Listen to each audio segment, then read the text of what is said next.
Hi guys, இன்னைக்கு என்ன video பார்க்க போறீங்கன்னு பார்த்தீங்கன்னா சிக்கன் பிரியாணி எப்படி செய்யறது அப்படிங்கிறத தான் பார்க்கலாம் வாங்க. குக்கரில் தான் செய்ய போகிற பிரியாணி. வாங்க எப்படி செய்யறதுன்னு பார்க்கலாம். அதுக்கு தேவையான பொருள் என்னென்னு பார்க்கலாம் வாங்க.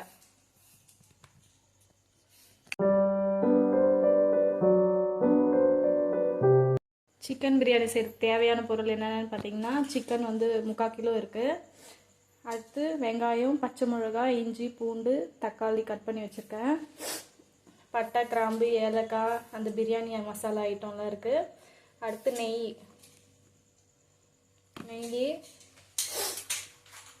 தயிர், கொத்தமல்லி, கருவேப்பிலை, புதினா. வாங்க எப்படி செய்யறதுன்னு பார்க்கலாம்.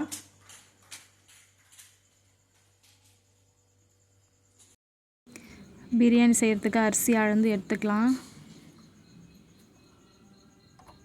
இந்த கப்பில் வந்து 1.5 கப் அரிசி பாஸ்மதி ரைஸ் எடுத்திருக்கேன்.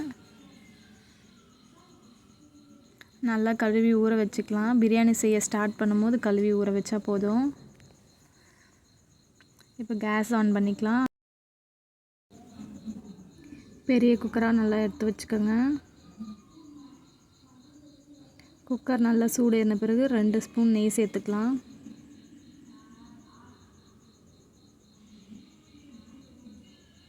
நெய் நல்லா உருகி வந்த பிறகு தேவையான அளவு எண்ணெய் சேர்த்துக்கலாம்.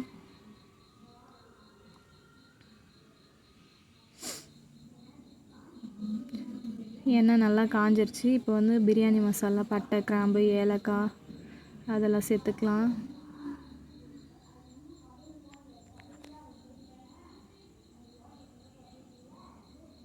இது நல்லா பொரிஞ்ச பிறகு வெங்காயம், 2 வெங்காயம், பெரிய வெங்காயம் கட் பண்ணி வச்சுருக்கேன், அதை சேர்த்துக்கலாம்.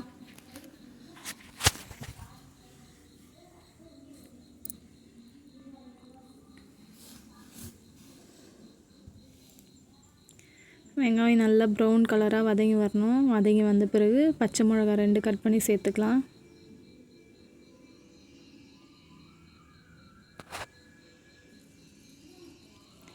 மிளகா நல்லா வதங்கிருச்சு. தக்காளி 2 கட் பண்ணி இப்போ சேர்த்துக்கலாம். அந்த ஸ்டேஜில்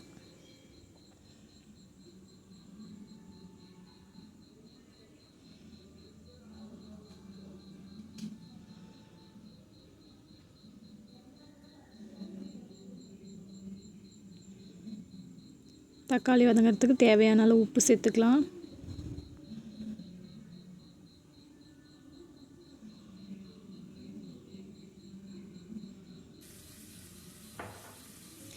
நல்லா வதங்கிருச்சு. இப்போ வந்து மஞ்சள்தூள் சேர்த்துக்கலாம்.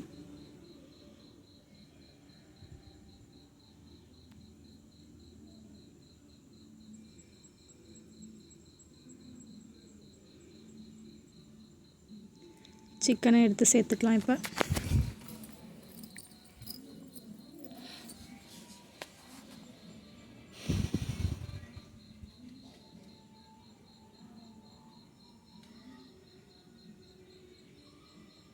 சிக்கனை நல்லா வதக்கி விட்டுக்கலாம். மிளகாத்தூள், பிரியாணி மசாலா அதெல்லாம் சேர்த்துக்கோங்க.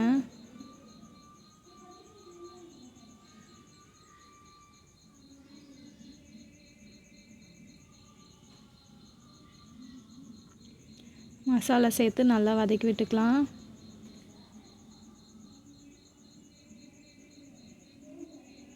அடுத்து கொத்தமல்லி கொஞ்சம், புதினா கொஞ்சம், கருவேப்பிலை கொஞ்சம் சேர்த்துக்கலாம்.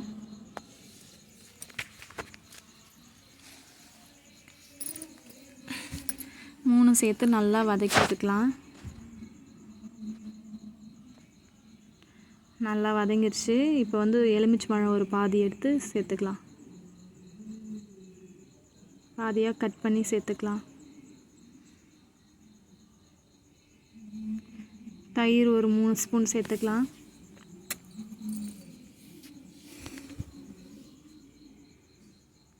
நல்லா கலக்கி விட்டுருங்க.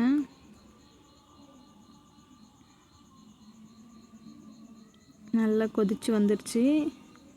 இப்போ வந்து தண்ணி சேர்த்துக்கலாம். ஒரு கிளாஸ்க்கு 1.5 கிளாஸ் தண்ணி. நான் 1.5 கிளாஸ் அரிசி எடுத்தேன், அதனால் 2 கிளாஸ் தண்ணி சேர்த்துக்கிறேன்.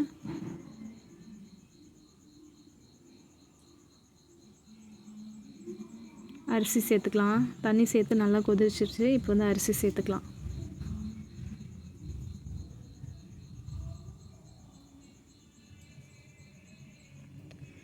அரிசி நல்லா கலக்கி விட்டு நல்லா கொதி வர வரையும் குக்கர் போட்டு மூட வேணாம், அப்படியே பிளேட் போட்டு மூடிக்கோங்க.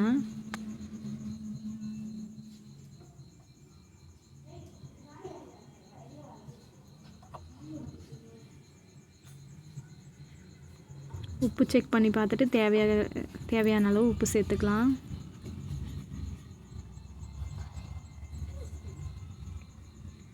இப்போ வந்து நல்லா கொதிச்சு வந்துடுச்சு. இப்போ வந்து குக்கர் மூடியை போட்டு மூடிடலாம்.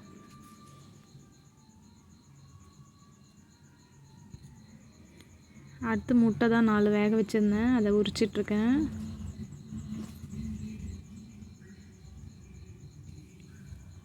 முட்டை உரித்து வச்சுட்டு தயிர் பச்சடிக்கு வெங்காயம் சேர்த்து கலக்கி வச்சிட்ருந்தேன்.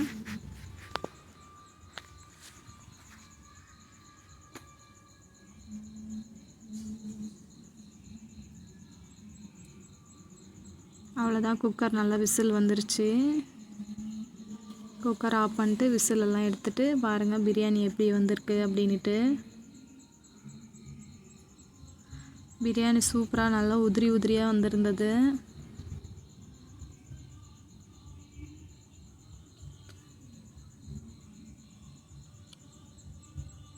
இந்த பிரியாணி செய்யும் போது நான் ஒரு மிஸ்டேக் பண்ணிட்டேன். இஞ்சி பூண்டு பேஸ்ட் வந்து சேர்க்கல, அரைச்சி வச்சுருந்தேன், மறந்துட்டேன் சேர்க்கறதுக்கு.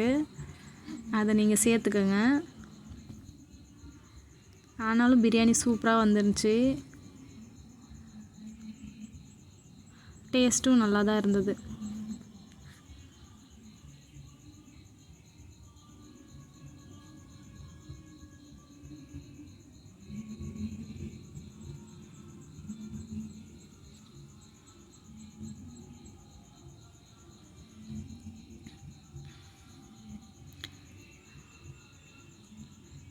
பாப்பாவுக்கும் தம்பிக்கும் பிளேட்டில் போட்டு கொடுத்துட்டு அவங்க 2 பேரும் உட்காந்து சாப்பிட்டு இருந்தாங்க.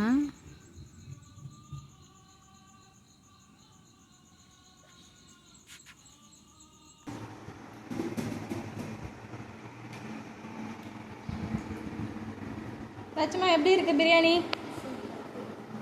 சூப்பராக இருக்குதா?